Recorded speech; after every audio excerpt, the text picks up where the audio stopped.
안녕하십니까. 경향언론 최정일입니다. 이번 시간은 7주차 2교시 마케팅 관리 공부하겠습니다. 1주차에서요 1절, 2절, 3절 공부했어요. 이제 2교시에서는 4절 시장 세분화, 5절 소비자와 마케팅 공부하겠습니다. 시장 세분화예요. 시장 세분화는 또 3절로 구성되어 있군요. 시장 세분화의, 시장 세분화 조건, 시장 세분화 기준, 시장을 분화시킨 거예요. 시장을 세분시킨 거예요. 즉 시장을 분리시킨 거예요. 왜? 공부하도록 하겠습니다. 시장 세분화의 정의, 일정 기간에 걸쳐서 특정 제품의 마케팅 활동에 대한 반응이 유사한 소비자들끼리 집단화하는 것. 가정, 모든 소비자는 다 다르다. 모든 소비자는 다르기 때문에 소 형태도 각각 상이하다. 각 소비자들은 유사한 특질을 기준으로 구분할 수 있다 라고 되어 있습니다. 모든 소비자는 다 다르겠죠. 앞서 공부했듯이 연령에 따라 다릅니다. 또 소득 수준에 따라 달라요. 또 지역에 따라 달라요. 뭐 종교에 따라 다를 수가 있고요. 등등등입니다.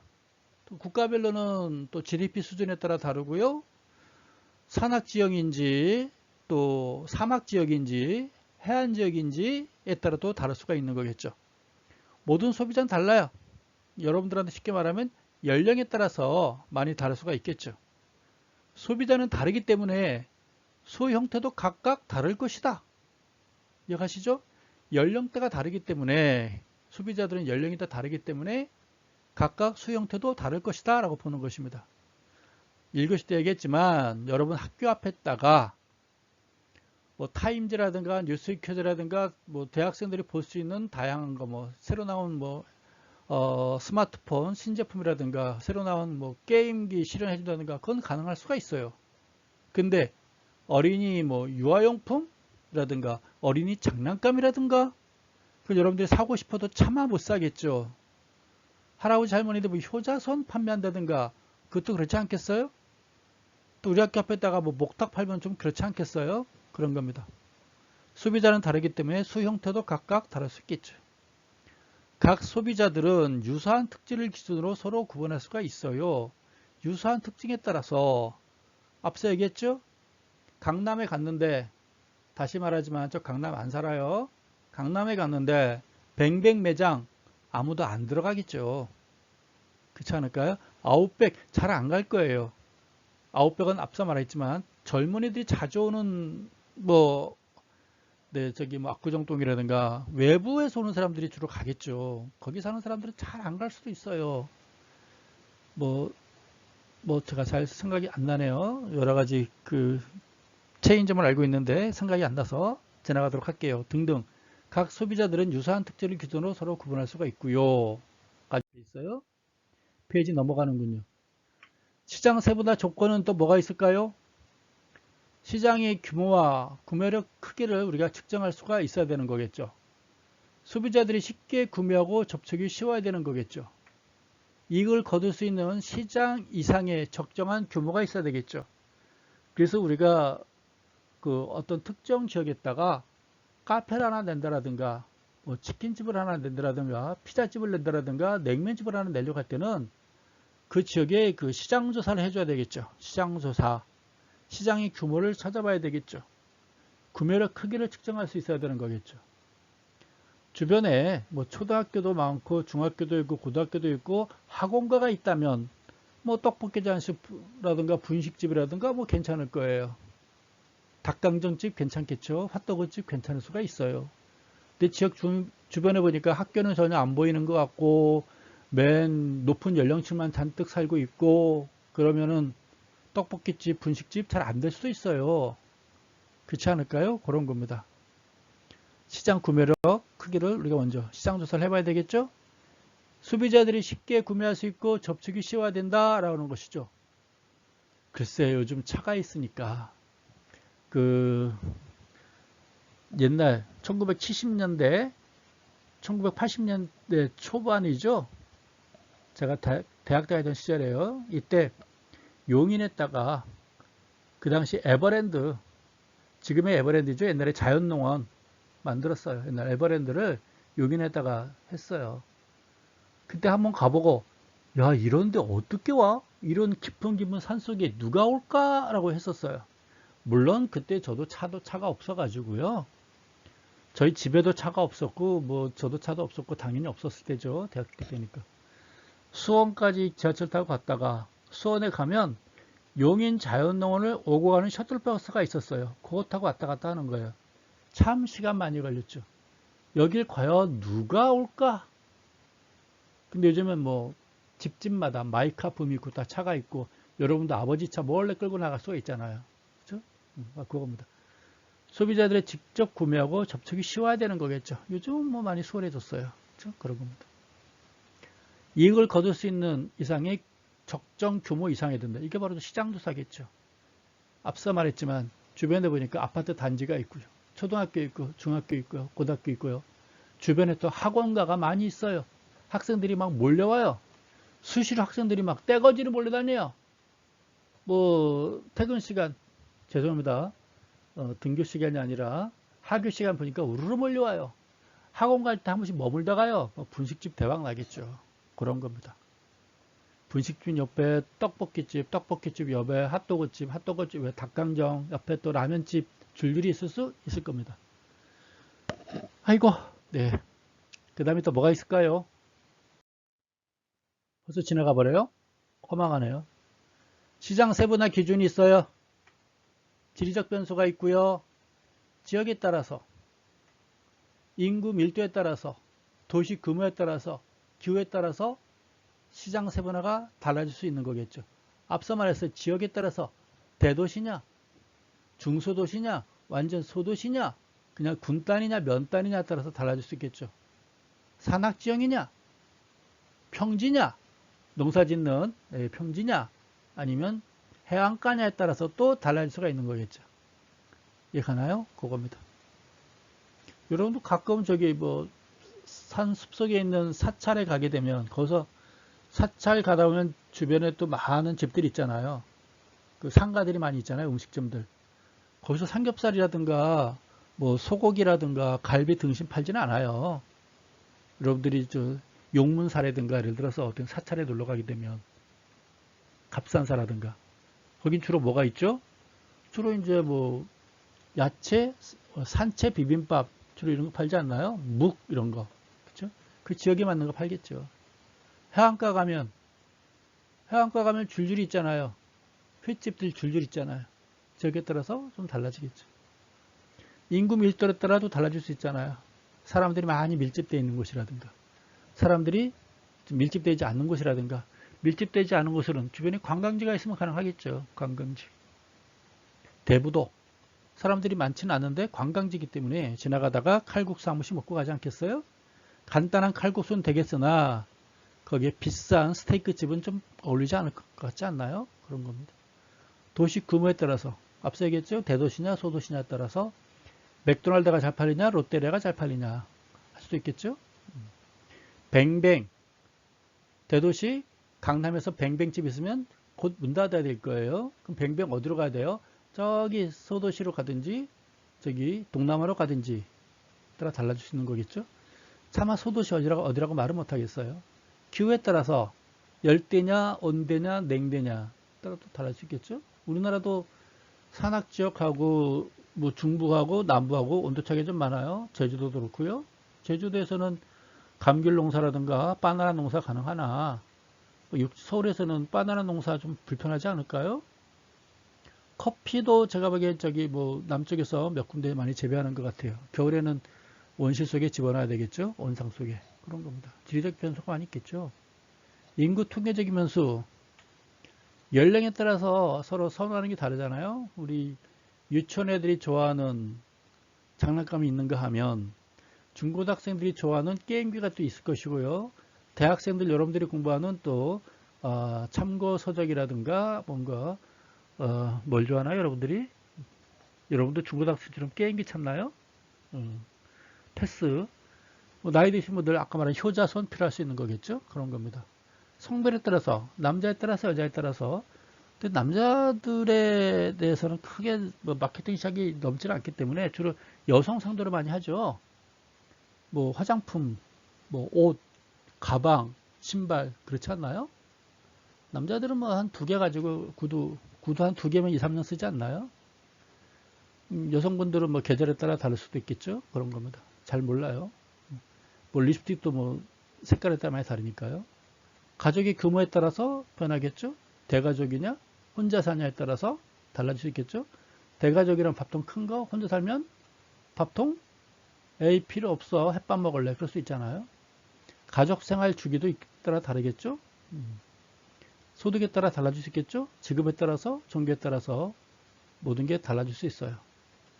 소득이란 것도 우리가 소비에 따라서 매우 다르잖아요. 누차 말씀드리지만 강남과 서울시도 좀 주변과 또 수도권과 뭐 또 저기 지역과 구매 상품들이 많이 달라질 수 있겠죠.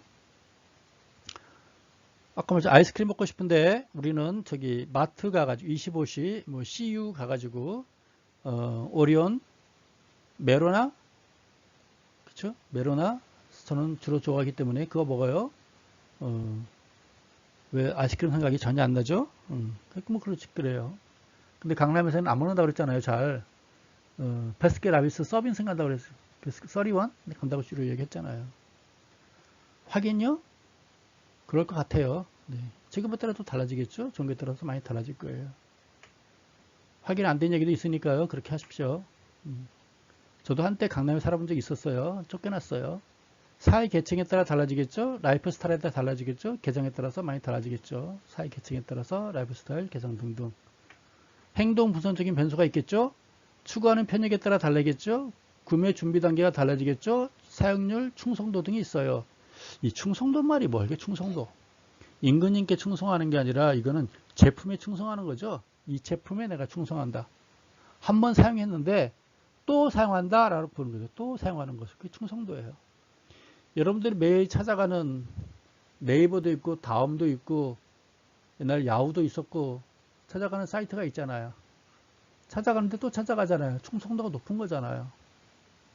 제품도 한 번 쓴 리스틱이 있어요. 다 사용하면 또 그 제품 또 쓰잖아요. 색상은 유형에 따라 조금 변할 수 있겠죠. 그게 충성도예요. 내가 중학교 때부터 고등학교 때부터 사용한 화장품이 있는데 대학생 돼서도 나는 그 제품만 계속 사용하고 싶어요. 그 제품에 대한 충성도가 아주 뛰어난 거예요. 이해가시죠?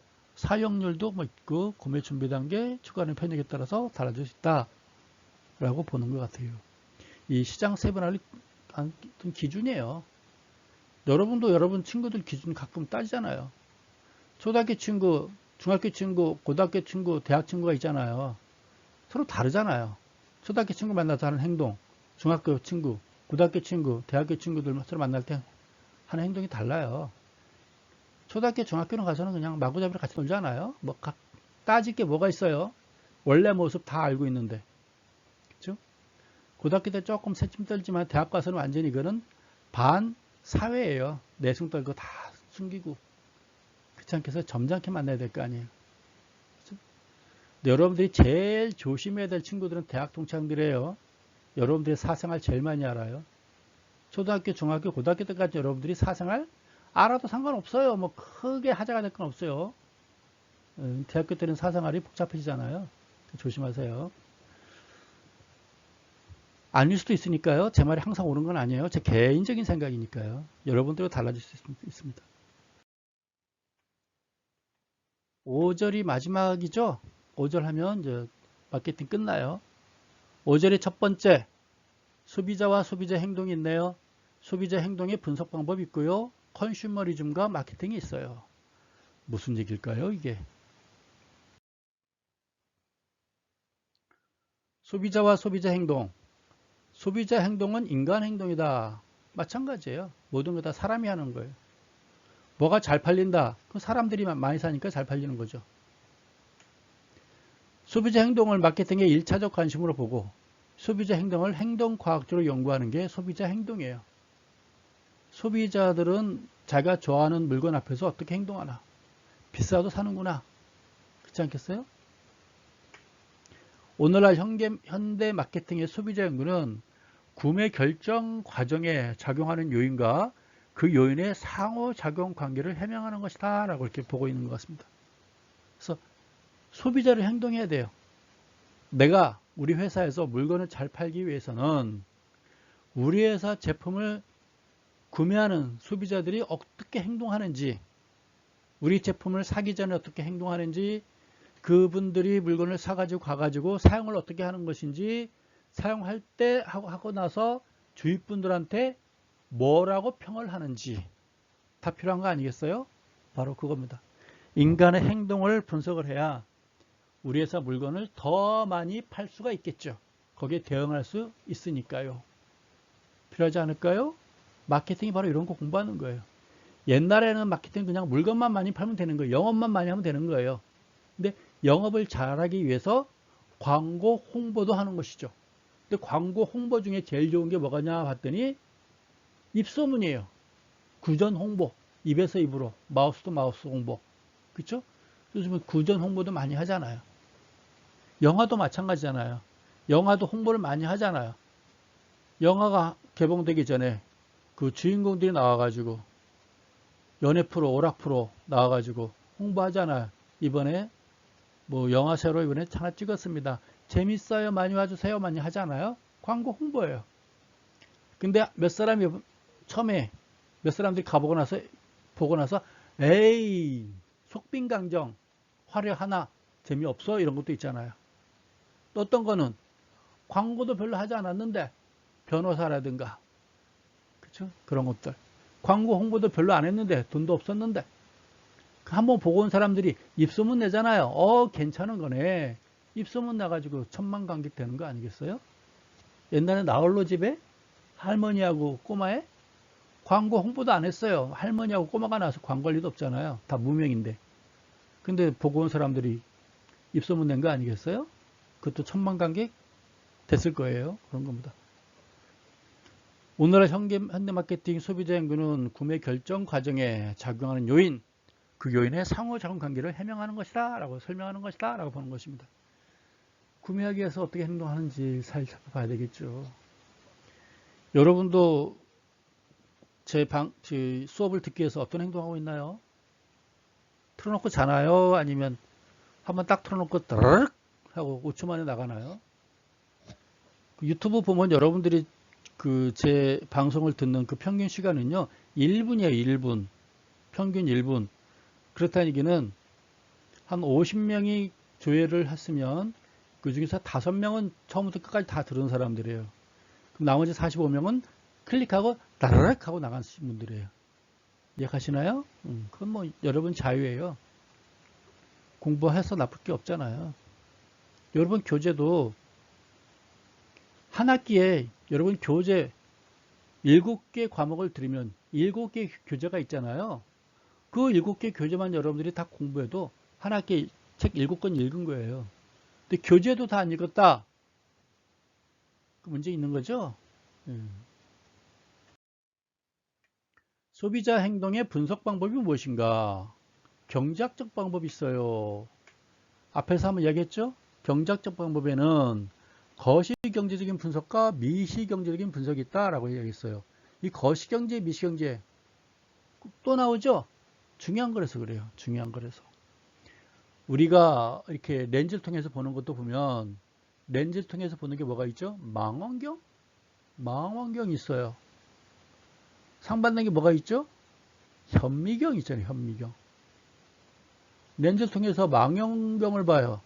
멀리 떨어지는 길 건너 아파트의 창문에 누가 있는지 보는 것도 있고 천체 망원경, 달도 보고 화성도 보고 금성도 보고 우주도 보고 하는 거 아니겠어요? 멀리 있는 거 보잖아요. 멀리 있는 거. 현미경 바로 코앞에 있는 거 조그만 거 확대해서 보는 거잖아요. 둘 다 확대하는 건 맞아요. 그죠? 대상이 조금 많이 차이가 있죠. 망원경이냐 현미경이냐 차이가 있듯이 경제도 거시경제냐 미시경제냐. 거시는 큰 거예요 일반적으로. 미시는 작은 거고요. 이 미자, 이 미시의 미자하고 현미경의 미자랑 같은 건가요? 한자가? 같을 것 같아요. 거시경제, 경제적 변수를 고려하여 경제적 변수라면 금리, 환율, 물가, GDP 수준 등등등을 말하는 겁니다. 통계적으로 검증하여 소비자의 직계 행동을 해명하는 것.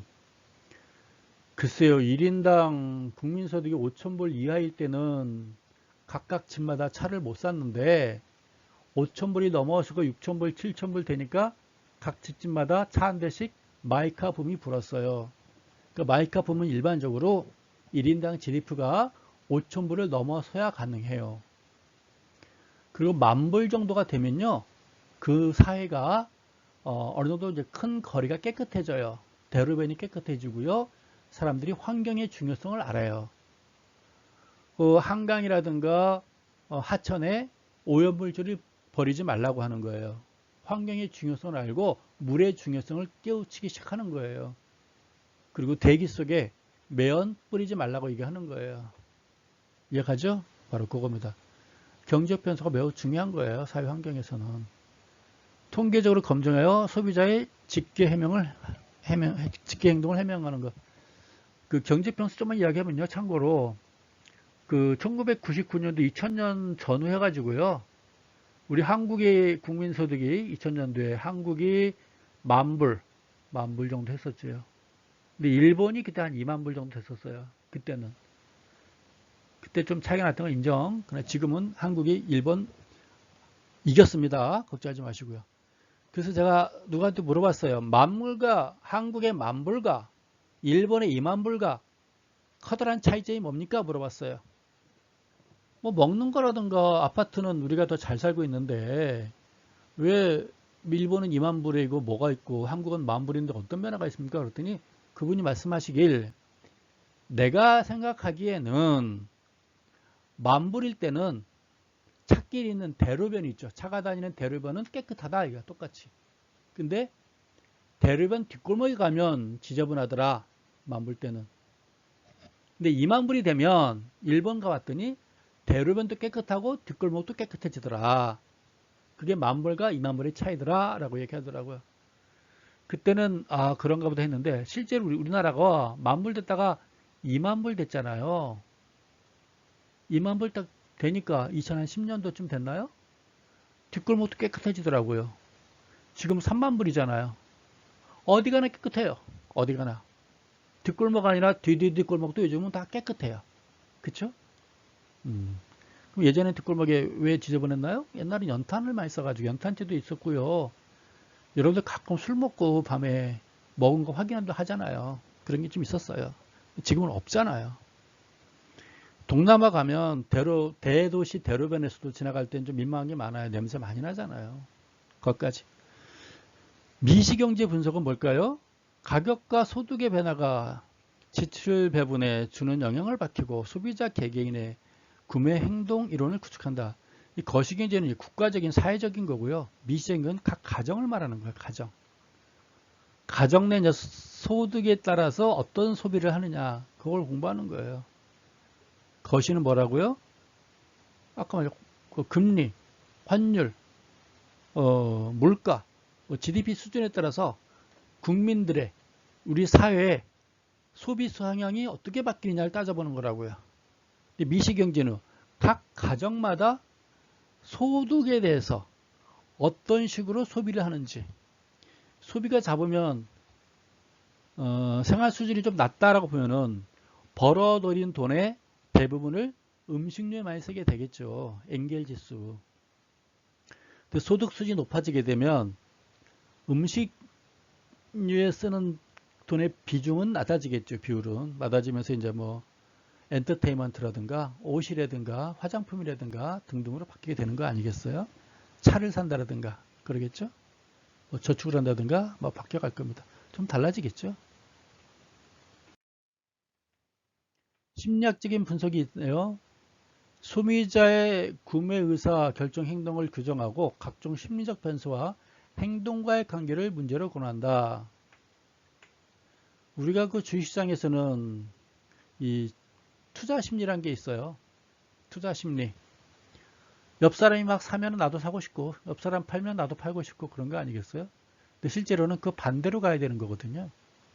투자 심리. 오늘 좀 시간이 나오면 뒷부분에 좀 설명하도록 하고요. 투자 심리에 대해서. 사회학적인 분석, 집단의 구조와 기능에 초점을 맞추어 사회 변화의 요소가 개개의 소비자 행동에 관련되는 변수를 문제로 삼는 것, 이렇게 되어 있습니다. 사회적인 변수. 사회가 어떤 식으로 변화가느냐. 뭐 만불에서 2만불 됐을 때하고 2만불에서 3만불 됐을 때하고 3만불에서 4만불 될 때 이 사회적인 변화가 달라져요. 만불 되면요, 사람들이 그 어떤 변화가 있느냐, 집에만 있다가 동네 헬스클럽도 가게 돼요. 헬스클럽도 가게 되고 집에서 혼자 운동하다가 갖가지 운동 기구를 또 이용할 줄 알고 그렇게 변해져요. 2만 불 되면요, 마라톤을 많이 더 선호하게 돼요. 마라톤. 진짜예요. 10,000불 이하 될 때는 마라톤까지 할 정신이 없는데요. 2만 불 정도 되면 사람들이 마라톤이라든가 이런 데 많이 빠져요. 그래서 주로 2만 불 정도 되는 나라에서 마라톤 붐이 일어요. 그럼 3만 불 되면 2만 불에서 3만 불 변하게 되면 자전거를 사요. 그래서 사이클을 많이 타요. 자전거를 사게 돼요. 또 3만 불 되게 되면 수영을 해요. 수영장 가서 운동도 해요. 그래서 마라톤과 사이클과 수영이 혼합이 되면 뭐가 되죠? 3만 불 되면 3종 경기라고 그러죠. 3종 경기. 마라톤, 사이클, 수영. 3만 불 되면 사람들이 뛰고 수영하고 자전거 타고 이렇게 되는 겁니다. 그래서 우리 한강변이라든가 주변에 보게 되면 사이클 타는 사람들이 많이 생기잖아요. 또 수영장 가서 수영도 많이 하잖아요. 그렇죠? 3종 경기입니다. 4만 불을 변하게 되면 모르겠어요. 해외에 나가서 골프 치나요? 저도 4만 불에서 안 살아봐서 아직까지 모르겠어요. 해외로 나가서 해외에서 골프 치고 해외에 나가서 네, 잘 모르겠습니다. 어쨌거나 10,000불, 20,000불, 30,000불 따라서 그 사회적인 변화도 많이 있으니까요. 거기에 맞는 또 업종들이 또 생기겠죠? 그겁니다. 여러분도 집에다 사이클 한 대씩은 다 있지 않겠어요? 수영장 가서 한 번씩은 다 수영 강습 받아보지 않았나요? 안 받았으면 아직 여러분 마음속에는 아직 3만 불이 아니에요. 3만 불이라면 마라톤, 사이클, 수영 해보시기 바랍니다. 좋아요. 문화인류적인 분석이 있어요. 어이구, 어머나 어쩌면 좋을까 저거. 문화인류적인 변화를 제가 잘못 눌러가지고 싹 지나갔어요. 문화인류적인 건 주로 이제 종교적인 거겠죠. 종교적인 거. 종교에 따라서 많이 달라지고 문화, 영국 같은데 이렇게 유럽에 가게 되면 문화 뭐가 있죠? 오페라라든가 이런 공연 문화가 많이 있어요. 아직까지 우리는 그런 공연 문화는 없는데 주로 이제 뭐 발레라든가 오페라라든가 그쪽에서 출발을 했기 때문에 그런 게 많이 있겠으나 그렇죠? 요즘에는 이제 우리 한국에서는 케이팝을 인해 가지고 과거 유럽 같은 데서는 자기는 오페라라든가 뭐 발레 이런 거 많이 했으나 요즘은 케이팝 한국의 댄스가 또 많이 유행을 하고 있고 우리 한국 케이팝 가수들이 가서 공연도 많이 해주고 있고 그래서 요즘 젊은이들은 오페라라든가 발레보다는 우리 케이팝 가수들의 공연을 더 좋아하고 있고 문화를 더 취향이 바뀌어가는 거겠죠. 그 문화의 변화다라고 보시면 될 것 같아요. 문화는 뭐 많죠. 한국계 K-뷰티도 하나의 새로운 문화, K-컬처가 되는 것이고요. K-팝, K-뷰티, K-푸드까지 있잖아요. 그렇죠? 제가 실수로 페이지 넘겼으니까요. 여러분들은 뒷바꿔 할 수 있잖아요. 뒷바꿔해서 다시 한번 보시기 바랍니다. 저희 미스니까요. 컨슈머리즘과 마케팅이 무엇인가 보도록 하겠습니다. 거의 마지막 다 왔어요. 한 번은 못 누르겠어요. 컨슈머리즘은 무엇이냐?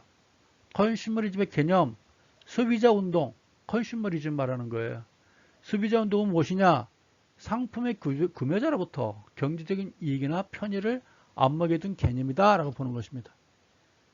이 소비자 운동이 요즘에는 강력하기 때문에 각 기업체가 반품, 불량품에 대해서는 확실하게 해결해 줘요. 여러분들이 홈쇼핑 물건을 구입했는데 조금 불량품이 오게 되면 반품 처리하잖아요. 반품 처리 요청하면 체크닥 해주잖아요. 그렇지 않나요? 저도 맞반품 몇 번 해봤는데 옷이라든가 뭐 가전제품 이런 것들은 간단한 가전제품이죠. 그런 것들은 뭐 문제가 생긴 적 없으나 문제가 있으면은 뭐 반품해준다 하더라고요. 근데 요즘에는 집에서 뭐 요구르트라든가 뭐 우유라든가 과일 같은 것도 요즘엔 주문 많이 하잖아요. 그런 거는 문제가 생기면 전화하게 되면 반품이 아니라 새로운 게 하나 더 보내주더라고요. 기존 것도 있는데 새로운 걸 다시 보내주더라고요. 그런 적 있어요. 제가 요구르트를 한번 주문했었는데 10개 중에서 2개가 깨졌더라고요. 아마 배달 과정에서 깨졌나 봐요. 그래서 문제를 제기했더니 새롭게 10개를 더 보내주더라고요. 그래서 18개 먹었어요. 살만 쪘어요. 그럼 컨슈머리즘은 무엇이냐? 인간의 생명이나 생활 자체를 목적으로 하는 개념이다 라고 보는 것입니다. 소비자 운동이라든가 컨슈머리즘 무엇인지 여러분들이 이렇게 쉽게 이해하지 않겠나 싶어집니다. 소비자 운동과 또 컨슈머리즘. 소비자 운동은 필요한 거죠. 19세기 영국의 로치델에서부터 처음 시작됐다.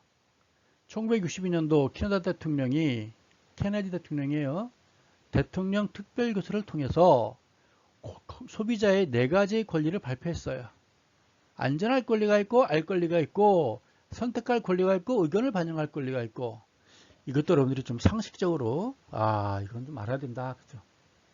케네디 대통령이 발표한 소비자의 4가지 권리. 소비자는 그 제품에 대한 안전할 권리가 있어요. 알 권리가 있어요. 이 제품의 성분이 무엇인지. 여러분도 식당 가면 국내산인지 수입품인지 알아야 될 거 아니에요. 국내 김치인지 중국 김치인지 알아야 될 거 아닙니까?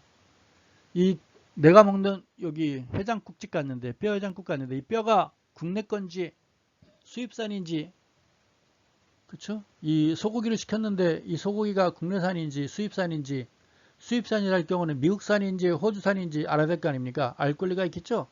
맞습니다.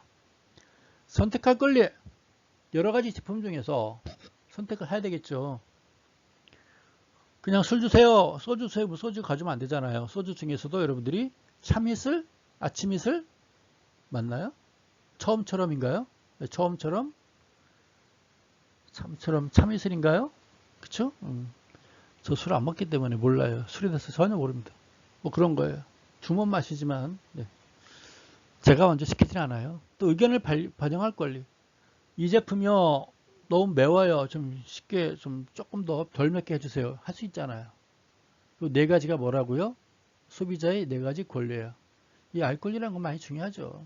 근데 알고 싶지 않은데 굳이 알려주는 사람 그것도 문제 있는 거예요. 전혀 알고 싶지 않잖아요. 친구 만났는데 친구가 자기가 어제 있던 얘기를 막 하려고 그래요. 술 먹고 사고 치고 술 먹고 사고 친 얘기. 맨날 만나면 하는 얘기 그거잖아요.